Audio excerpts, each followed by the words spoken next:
আজ সকালে চুল কাটার পরে বাসায় ফিরতেছি, হঠাৎ কোন হারামি যেন একটা ধাক্কা মারলো। সোজা গিয়ে একটা মেয়ের উপর পড়লাম। মেয়েটা বলল, এই যে চোখে দেখতে পারেন না? আমি বললাম, আপাতত আপনাকে ছাড়া কিছুই দেখতে পাচ্ছি না। মেয়েটা বলল, ফাজলামি করেন? আমি বললাম, আপনি আমার বউ না বেআইন লাগেন যে আপনার সাথে ফাজলামি করব? মেয়েটা বলল, স্টুপিড একটা। আমি বললাম, আমার মাও তাই বলে। মেয়েটা বলল, অমন হাঁ করে কি দেখছেন? আমি বললাম, দেখছি না, ভাবছি। মেয়েটা বলল, মানে? আমি বললাম, ভাবছি যে আপনি যখন ছোট ছিলেন নিশ্চয়ই হাফ প্যান্ট পরতেন, তখন দেখতে অনেক সুন্দর লাগতো মনে হয়। মেয়েটা বলল, সি, অসভ্য কোথাকার। আমি বললাম, আমার বান্ধবীরাও তাই বলে।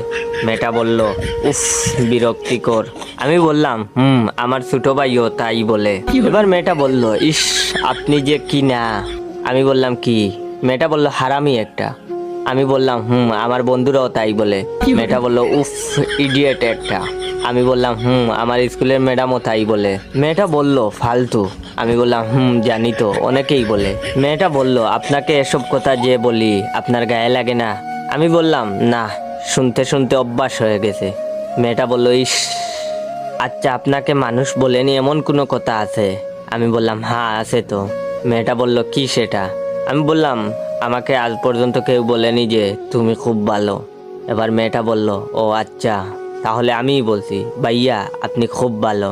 কথাটা বলার সাথে সাথে মেয়েটার গালে তাস কইরা একটা থাপ্পড় মারলাম আর বললাম, হারামজাদি, আমি যদি ভালো ছেলেই হয়ে থাকি তাহলে হুদাই এতক্ষণ বকা দিলি কেন? মেয়েটা আর কিছু বলল না, চুপচাপ বেক্কেলের মতো দাঁড়িয়ে বেহুশ হয়ে গেল। তখন আমি তার পার্সটা চেক করলাম। চেক করে দেখি অনেক টাকা। যেহেতু মেয়েটা আমাকে বাইয়া বলেছে, তাহলে ওর পার্সেও আমার হক আছে। তাই আমি টাকাগুলো আমার পকেটে ঢুকিয়ে আস্তে আস্তে করে ভদ্র ছেলের মতো আমার বাসায় চলে আসলাম।